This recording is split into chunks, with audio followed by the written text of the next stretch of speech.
지금 우리는 바우스타 성녀가 이제 기숙사생들이죠. 기숙사생들에게 어떤 영향을 미쳤는지 또 그들을 변화시키는 데 있어서 특징적인 것이 몇 가지 드러난다고 볼 수가 있습니다.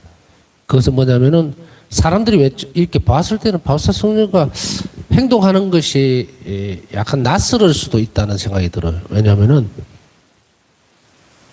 자비 실천적인 측면, 그러니까 자비가 실행되어지는 그 부분에 있어서 전인적인 부분들이 드러나는 것을 이 시대에 혹은 이 바우스타 성녀 주변에 있던 혹은 그 안에 동료 수녀들 같이 한 가족으로 있던 그 공동체 사람들에게 있어서는 잘 알려지지 않았던 부분이거든요. 그래서 기숙생들에게 접근하는 방식이라고 하는 것이 이제 외형적으로 보면은 그들의 숙식을 해결해 줘야 되고요. 그 다음에 1년 남짓 한 1년 막 그 정도 1년이나 혹은 1년 조금 넘는다고 보고 있는데 그 기간 동안에 이 아이들은 이제 변화를 시켜야 되죠. 변화를 시켜야 되고 그 다음에 일정한 부분에 있어서는 또 이해가 우리가 접근하기가 쉬운 게 뭐냐면 동유럽 쪽은 마찬가지로 폴란드 같은 경우에도 거의 유럽 쪽은 그리스도교화되어 있다고 봐도 됩니다.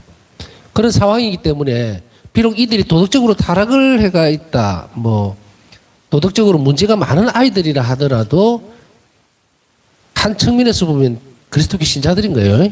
태어나면서부터 세례를 받고 뭐 이런 과정들이 가지는 그런 형태를 이미 우리가 조금은 인식을 하고서 그걸 전제로 하고서 이 부분을 살펴보는 것이 도움이 됩니다.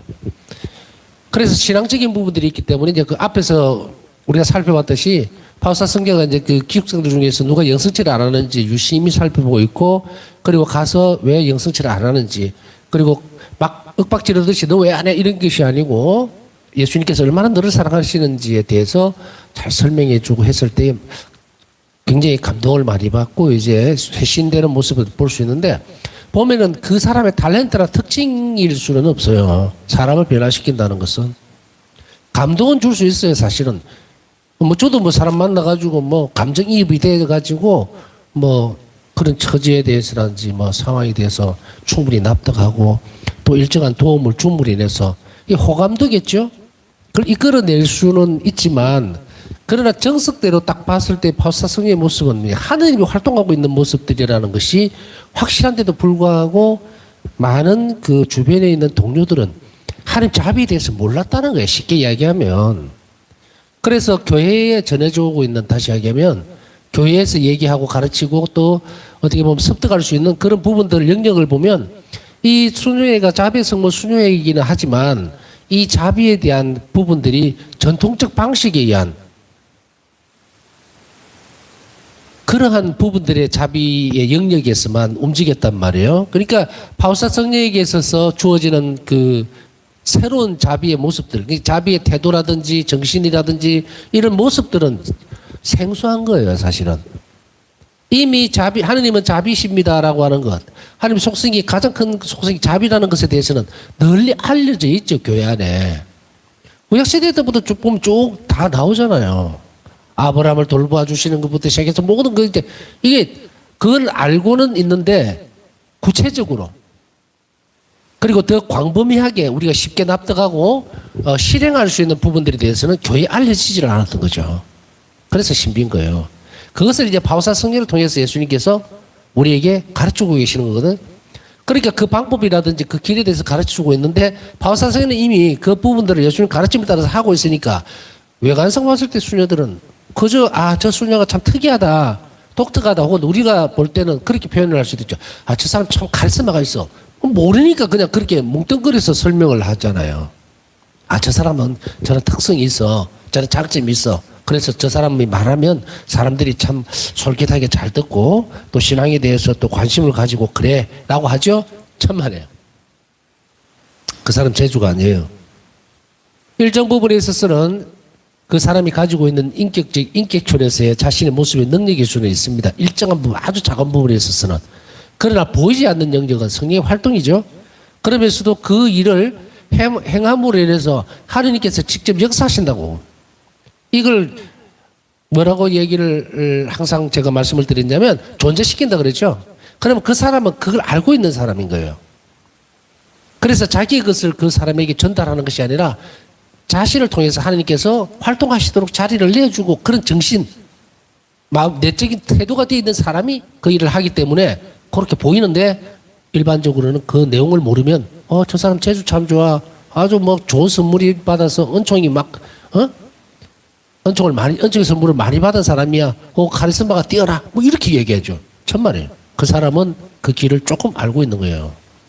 이것을 이제 바우사 성령에게 있어서 드러난 자비 행동들 그리고 그 성인을 통해서 전달되어져 있는 한 자비에 대해서 의탁의 태도에서 딱 보니까 이렇게 움직이면 뭘 한다?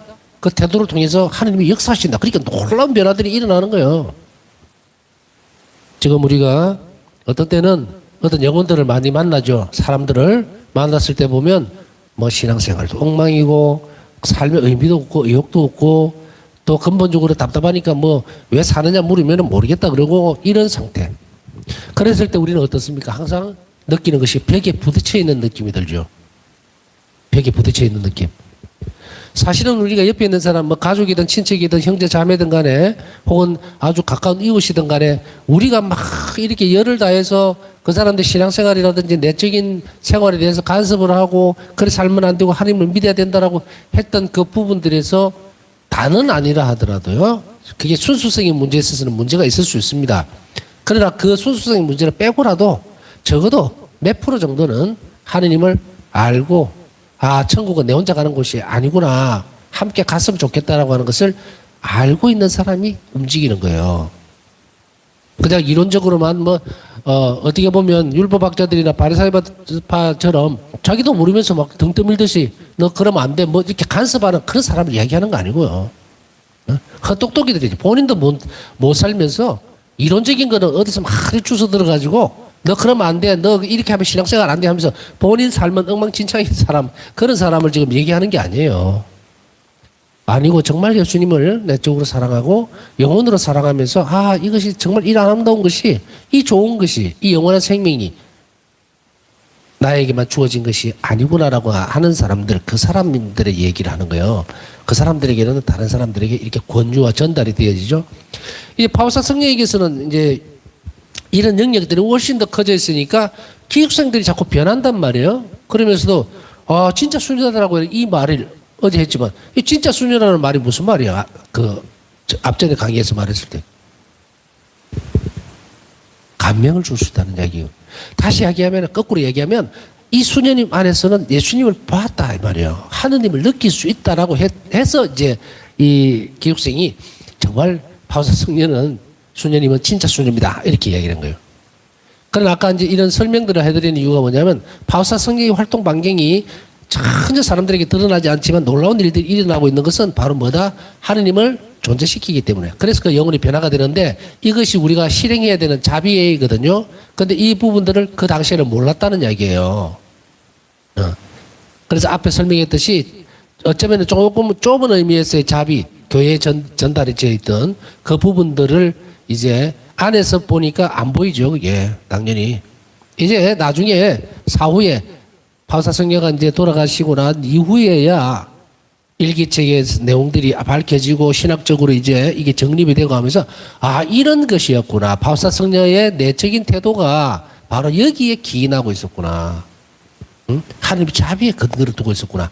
그러니 그냥 기도만 하거나 뭐 말로만 가르치거나 이런 것이 아니고 또 외형적으로 뭐 배가 고프니까 이게 육적인 부분들을 채워주는 그런 측면에서가 아니라 보이지 않는 선에서 바울사 성령은 자신을 뭘 했습니까? 녹여낸 거예요. 끊임없이 고통받으면서 그 한 영혼을 구원하기 위해서 그 영혼이 겪어야 되는 고통까지도 보이지 않는 곳에서 전부 다 감싸 안고 가면서 실행했기 때문에 변화가 된 거예요. 그게 하나님의 자비다. 이렇게 이제 알게 되죠.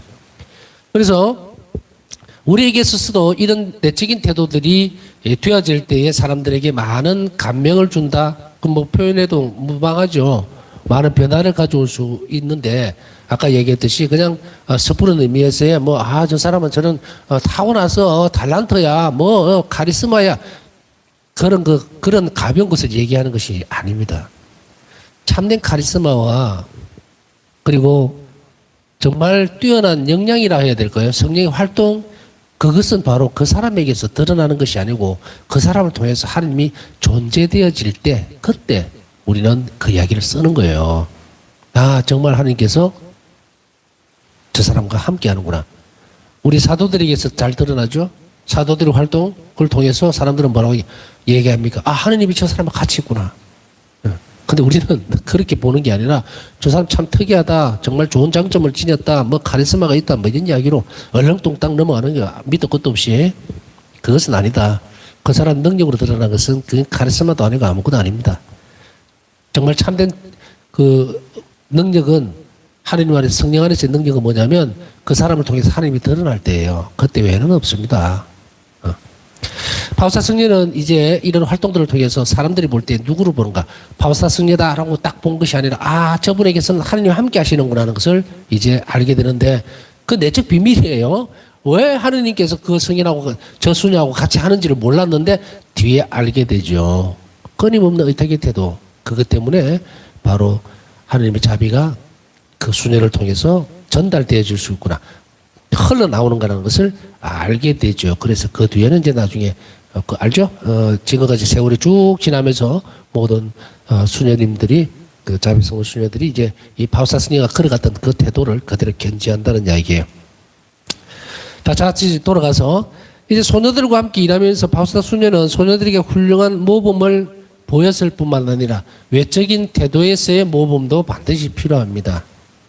그냥 막 이렇게 하는 것이 아니라 정말 단정하고 올곧고 그러나 온유하고 딱딱하지 않고 규칙을 지키면서도 유연한 그런 모범을 보였을 뿐만 아니라 소녀들에게 거룩한 삶과 성덕 그리고 하나님 자비의 위대함에 대해서 가르치고 소녀들이 자신의 삶을 바꾸도록 격려하면서 긍정적인 영향을 주려고 노력했다. 우리 또한 마찬가지입니다. 사람들에게 긍정적인 영향을 주려고 많은 노력을 해야 되는데 어떤 대상들에 대해서 이해하려고 하는 것을 우리가 먼저 해야 돼요. 이해하려고 하는 노력들을. 그리고 그것이 모자랄 때 우리는 어떻게 됩니까? 기도함으로 인해서 그 사람을 잘 이해할 수 있도록 은총 덕분에 그것을 알 수가 있을 거거든요. 그러니까 그것을 청해야죠. 그렇게 함으로 인해서 적극적으로 가져가야지 그냥 이렇게 지나치면서 보는 것은 아무런 도움이 되지를 않습니다. 그래서 바우사 성녀는 기숙생들에게 그냥 건성으로 지나가는 외형적인 어떤 태도가 아니라 아주 독특한 모습들을 보였는데 그것은 그 내적인 영혼들의 변화까지도 가져오려고 많은 노력들을 기울였다 이 말이에요. 그러나 이 일이 이루어진 데는 앞에서 충분히 설명했듯이 당신의 희생과 또 십자가를 지고 가려고 하는 그런 자비로운 태도 바로 그것이 있었다는 것에 대해서는 사실은 여기서는 모르지만 분명히 그것 때문에 일어난 일들이었다는 것을 우리는 이제 알고 있습니다. 이전의 기숙생 중 한 명은 회상합니다. 이제 기숙사 생활을 하다가 이제 퇴소죠. 나와서 살아가는 사람들에게 이건 읽어드리는 회상은 뭐냐면 이런 부분들이 바우사 성녀 사후에 돌아가시고 난 이후에 자료들을 모으는 거예요. 그랬을 때에 그들에게서 이러한 것들에 대한 증언들이죠. 그래서 이전의 기숙생이라는 것은 언젠가 그때 기숙사 생활을 하면서 바우사 성녀를 만났던 함께 있었던 그 사람들을 얘기한다는 이야기예요. 그 중에 한 명이 이렇게 회상을 하고 있습니다. 바우스타 수녀는 때때로 소녀들에게 정결의 덕이 얼마나 아름다우며 복되신 어머니를 모범으로 삼으면서 자신이 그 덕성을 얼마나 귀하게 여기는지를 말하곤 했다. 이 가스티다스라고 하는 이 정결의 덕, 이 정덕이죠. 덕행입니다. 정결도 덕행인데 이것은 뭐 지금 다 설명해 드릴 수는 없고 이 정결의 덕에 대해서 우리는 바우스타 성령에게서 초기에 일기를 잘 보세요. 거기는 뭐라고 얘기를 하고 있는가? 바로 이 동정성 정결의 덕에 대해서 이 은총을 누구에게 받았다? 어머니 마리아에게 받은 거예요. 오랜 동안을 기도하셨고 그래서 정말 동정녀로서의 삶을 충실히 살아갈 수 있고 이 정결이라고 하는 것은 무슨 뭐 처녀성이라든지 이런 문제를 건드리는 게 아닙니다. 이 가스티다스는 광범위합니다. 부도덕하지 않는 모든 것들이 다 이야기하는 거예요. 그것에서 깨끗함, 도덕적인 모든 것들. 이것을 이야기하거든요. 그렇기 때문에 파우사 성령에게 있어서 우리는 어떤 부분에서 보면은 보통 순결의 덕하고 이런 부분하고는 별개 다른 문제예요. 동정성과 이 정결의 덕행이라고 하는 거는 범위 자체가 틀려요. 그래서 동정성이라고 하는 건 육적인 부분에서 한정적으로 볼 수가 있어요. 물론 뭐 내적인 동정도 있을 수 있겠지만 그것까지 너무 복잡하고 여기에 대해서 설명하고 있는 부분도 없어요. 그러면 그거를 육적인 부분에 한정을 짓는다면 교회가 가르치고 있는 덕행 중에서 정결의 덕이라는 이 카스테다스는 광범위합니다. 이 정결의 덕은 부부간에도 지켜져야 돼요. 도덕적인 것이기 때문에. 그리고 이것을 선을 넘어가면 어때요? 도덕적인 타락이 됩니다. 그래서 특히나 이 부분에 굉장히 큰 타격을 받았던 인물들이 누굽니까? 바로 이 지금 기숙사생들이에요. 매춘부라든지 아니면 뭐 술집에서 일하면서 뭐 방탕한 생활을 했던 얘들이 이게 정결의 덕을 거스른 거거든요, 이게. 순결의 덕을 거스른 게 이게 그렇게 어떤 한 부분에 대해서 얘기를 하는 게 아니고 동정성의 문제가 아니라 정결의 덕. 부부간에서 반드시 지켜야 되는 하나님 보시기에 아름다운 그러한 것들. 그것에 대해서 이야기를 하는 거예요. 그럼 예를 들면 정결의 덕의 범위 안에는 뭐가 들어가느냐? 부도덕한 말들. 신자들 사이에서 쉽게 그냥 얘기할 수 있는 막 성적인 대화라든지 무슨 뭐 어쩌고 저쩌고 하는 거 이런 거 있죠. 그 다음 매스미디어를 통해서 드러나는 무슨 뭐 많은 뭐 19금 붙어 있는 뭐 그런 것들 뭐 이런 것들이 전부 부도덕한 거거든요. 이게 정결의 덕을 거스르는 거예요. 우리는 어쩌면은 눈으로 또 행동으로 반경하는 이런 위험성들이 항상 노출되어 있어요. 그래서 이 부분들을 파우사 성령은 어떻게 보면은 자칫 잘못해 보면 하게 보면 어떤 부분이 좀 이상하다라고 느껴집니까? 파우사 성령은 그 수도원 안에 계셨잖아요. 수도원 안에. 오늘날에는 정말 매스미디어라든지 뭐 핸드폰, 컴퓨터 뭐 이런 것 때문에 너무 많이 노출돼 있죠. 정말 위험한 시기에 살아갑니다. 수도자들에게도 다 오픈돼가 있고 뭐 우리들한테 참 뭐 너무도 쉽게 접근할 수 있는 부분들이 유혹들이 바로 코앞에 놓아져 있는 그런 세상 속에서 살아간다는 거예요. 그러나 이 부분에 파우사 성령가 사시던 이 시대에 특히 그 높은 수년 울타리 안에 사시는 분인데 왜 이것을 강조를 하고 있었을까? 이 정결의 덕이라고 하는 것은 아까 얘기했듯이 어떤 부도덕한 성향들, 도덕적으로 문제가 있는 이런 부분들까지 전부 다 얘기를 하는데 이것은 순수성의 문제거든요. 그래서 파우사 성령은 어떤 경우에도 이런 것을 가지지 않겠다. 어떤 것에서도 주님께서 눈을 떼는 사실은 이 가시테다시 광범위한 범위는 뭐냐면은 예수님의 과의 관계에 문제가 생기는 것들이에요. 다시 이야기하면 예수님이 불쾌해 하시는 것들. 그것도 정결의 덕을 거스르는 거예요. 하나 예를 들면은 이런 부분들이 과장된 것인가라고 느낄 정도까지 하느님은 그걸 요구를 해요. 어떤 거냐? 파우사성 1기에서 잠깐 나오죠. 정말로 호기심이 있었겠죠. 호기심이라기보다도 뭐 무슨 어떤 뭐 이성적인 어떤 관계가 아니라 하더라도 참 그냥 관심이 가는 사람이 있잖아요. 이렇게 그냥 이렇게 봤는데 참 괜찮다. 그래서 이제 꽃을 들고 가다가 바로 예수님한테 딱 걸리잖아요. 그거 들고 어디 가냐? 사실은 이제 신부님 한 명에게 가려고 이제 준비했다가 예수님께서 딱 지적을 하시죠. 그때 깜짝 놀라는 거예요. 당신 자신은 그런 의도는 전혀 없었어요. 전혀 없었어. 그저 우리가 그런 경우도 있잖아요. 뭐 병실에 예를 들어서 있는데 좋으니까 꽃이라도 한 송이 놔드리고 싶은 그런 마음이었을 거예요. 그러나 그것까지 더 단속을 하시는 모습. 이 부분에 있어서 이제 의문이 제기가 될 수가 있겠지만 너무 광범위하게 가지는 마십시오. 광범위하게는 가지 말고 이 정결의 덕 가스피다스는 모든 이들에게 다 똑같이 적용이 되어지는 것보다 자신이 갖고 있는 처해 있는 상황에 따라 다 달리 덕행이 주어집니다. 수도자 덕행이 이 정결의 덕을 따로 있어요. 더 무겁습니다. 사제들 더 무겁습니다. 일반 부부들 무겁죠. 부부로서 지켜야 되는 그 정결의 덕이 있으니까.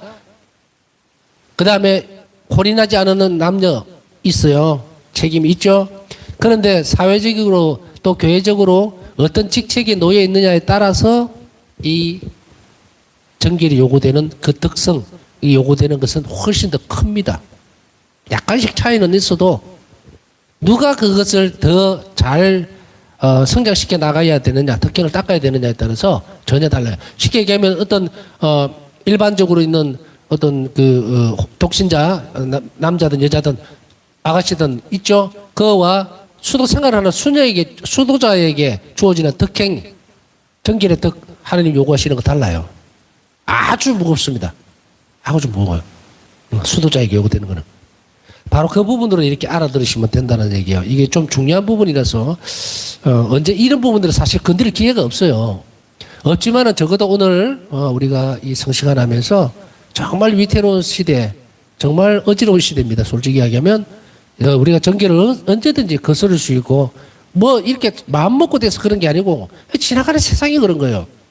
그러한 유혹들이라든지 어떤 오픈되어 있는 모든 부분들에서 전부 다 우리를 하나님께 끊임없이 보호해 주십사 하고 이 정결의 덕을 얻을 수 있도록 하는 이 은총이거든요. 그걸 누구에게 얻었다? 성모님에게 얻은 거예요. 우리 또한 마찬가지로 이 정결의 덕을 우리가 잘 정결을 잘 지키고 살아갈 수 있도록 그 특성을 또 키워나갈 수 있도록 어머니시 마리아께 끊임없이 기도해야 될 필요가 있어서 이렇게 조금 길게 강조를 했습니다. 자, 이제 소녀들은 이미 이것들이 무너져 있죠. 무너져 있기 때문에 때때로 정결의 덕이 얼마나 아름답고 그리고 복되신 어머니를 모범으로 삼아야 된다고 얘기를 하고 그다음 그 특성을 얼마나 귀하게 여기는지 말하고는 했습니다. 여기서 아주 귀하고 중요한 것이니까 저도 조금 시간을 할애해서 그것이 이런 것과 구별이 된다는 것을 한 번 더 강조를 했습니다. 그리스도인으로서는 죽을 때까지 이것을 지켜나가야 합니다. 그래서 이 부분은 아까 얘기했듯이 부부간에도 지켜져야 되고 사상 살아가는 사람 모두에게 지켜야 되는 도덕적 기준 그것을 훨씬 뛰어넘는 거예요. 왜냐하면 하느님께서 완전하고 순결하시기 때문이에요. 그래서 우리는 결국 어떻게 결합이 됩니까? 순결하고 완전하신 그분과 결합이 돼야 돼요. 그러니 우리는 이것을 이 세상을 살아가면서 잘 지켜서 하느님 나라에 갈 준비를 해야 되겠죠. 때때로 소녀들 가운데 한 명이 부적절한 말을 하면 아까 말씀드렸습니다. 우리가 신자들 가운데서도 어떤 부적절한 말들 무엇이 어쩌고 저쩌고 하는 그거 함부로 하면 안 돼요. 이게 정결의 덕을 얼마나 거스르는지 몰라요. 말하는 사람이나 듣는 사람이나 똑같습니다. 그 농담이라 하더라도 이런 부분들은 아주 부적절한 거예요. 그것을 우리는 너무 쉽게 할 수도 있어요. 조심해야 합니다. 이거 거스르면요 기도생활 빵꾸나고 그 다음에 정말 올바른 덕성, 영혼의 상태가 너덜너덜해져요. 너덜너덜해져. 그러냐고 우리가 웃으면서 이야기하기에 아줌마들끼리 모여서 저쩌고 세상 사람들 이야기하는 거예요. 그런 사람들 이야기를 하다가 딱 보면은 교회 안에서도 모이면 어느 사이인가 이런 이야기들이 주고받고 왔다 갔다 하고 호기심이 범벅이 되면서도 그게 죄인지를 모르는 거예요. 이게 어떤 죄가 돼버리냐. 정결을 거스르는 죄가 돼버려요. 그럼 그 영혼 안에 허물어버려집니다. 이 정결의 덕을 자꾸 거스르는 이 영혼은 약해져가지고 기도 힘이 하나도 없어요. 기도 힘이 하나도 없어요. 예수님께서 기도를 정말 기쁘게 받아들이시는 영혼은 순결한 영혼이라는 거예요. 그럼 어떻게 살아야 될 것인가? 그런 것에서 멀어지도록 항상 애를 써야 되고 그리고 그런 유혹들이 쉽게 넘어가는 사람들도 있어요. 막 그런 관심을 가지고 자꾸 그런 얘기하면 하나 더 조금이라도 같이 끼워보려고 하는 그런 성향들이거든요. 그거 완전히 죽여버려야 됩니다. 없애야 돼요. 그거 안 하면은 그거를 놓치고 별 생각 없이 사는 사람은 그 사람이 드리는 기도는 부정해서 하나님 듣질 않아요. 땅바닥에 전부 다 떨어져 버립니다. 그러면 이제 여기서 우리가 점검을 해볼 수 있겠죠. 내 기도가 왜 더 안 들어졌지? 그냥 죄에 대한 성찰만 하는 거 아니고요. 덕성은 내가 닦아내가야 되는 부득한 부분들이 뭐 있는지를 살펴봐야 돼요. 영혼이 하느님 앞에 순결하게 결합되어 있으면은 굉장한 탄원의 어떤 능력이 힘이 있어요. 힘이라는 말 아시죠? 예수님이 안 들으실 수가 없어요. 그 순결한 영혼이 바치는 기도는. 그런데 우리가 살면서 그냥 지금까지 아무 생각 없이 막 어울리가지고 이 말 했다 저 말 했다가 막 이상한 농담하면서 막 이런 부도덕한 이런 말들 주고받고 막 섞고 이러면서도 그게 오늘 좀 쓸데없는 말을 많이 죄라는 감각이 없어지는 사람 위험한 사람이에요. 그 자기도 모르게 튜브로 보면요. 바람 빼버릴 거예요.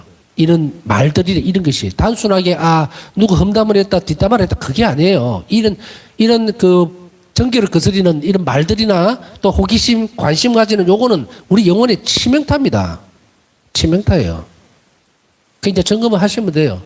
점검 잘 하시라고. 내 기도가 정말 하나님 잘 들어주기 위해서 예수님이 기쁘고 기쁘게 받아들이려면 순결한 영혼이 바치는 기도라는 거 절대 잊지 말아야 됩니다. 그러니까 이제 내 기도가 잘 안 들어지나 이럴 때는 점검 잘 하시라는 이야기고 이거는 절대로 소홀히 하면 안 됩니다. 완덕에 이르려는 영혼은 부족하든 약할 수도 있어요. 그러나 끊임없이 이 정결의 특성을 닦아 나가려고 하는 애를 쓰는 영혼들이 높은 특성에 도달할 수가 있고 하느님과 일치의 길도 빨리 갈 수가 있어요. 그러니 뭐 어떤 상황이 되었든 우리는 험난한 삶을 살아갑니다. 그러니까 적어도 오늘 기점으로 해서라도 어머니시 마리아께 이런 유혹들이라든지 이런 것들을 잘 우리 삶에서 호기심 이거 뭐 자기도 모르게 넘어갈 수도 있거든요. 그런 것들을 삭실하게 살 수 있도록. 그래서 정결의 특성을 그 은총을 어머니이신 마리아에게 받아냈잖아요. 그러면 이제 식별이 가요. 저게 얼마나. 그래서 이런 부독덕한 이런 말들을 서너 명이 모여서 막 하잖아요. 그래서 그러면 그 사람 사이사이에 마귀가 딱 앉아가고 또아리를 앉아가고 그래 잘한다고 막 박수 친다 이제. 너가 죽을 때 다 됐어. 그래 잘 됐어. 너가 우리 따라가자 이러고 있다고. 너무 무거운 주제일 수도 있기 때문에 제가 좀 웃으면서 얘기를 하고 있지만 굉장히 심각한 부분이에요. 그러니 이런 부분들을 재정립해야 됩니다. 뭐 경중에 대해서 얘기하는 거 아니에요. 자비로우신 아버지는 하나님께서는 우리가 이게 참 잘못했었구나라고 하는 그 순간부터 출발하면 되니까 뭐 뒤에 걸 끌어오라고 지금 뭐 힘들게 그렇게 부담을 주려고 하는 의도는 전혀 없어요. 그런 상황이나 성향들이 지금까지 있었는데 내가 전혀 인식을 하지 못했다면 적어도 오늘부로 하나님의 자비를 믿고 이제 그런 것에서 벗어나도록 해야 돼요. 끊임없이 청하고 어머니께 매달리시면 우리가 이 특성을 얻어낼 수가 있고 그럼으로 인해서 우리는 어떻게 됩니까? 내 기도를 하나님께 잘 들어주시면 행복해지죠. 그 영혼은 기쁨을 느끼게 됩니다.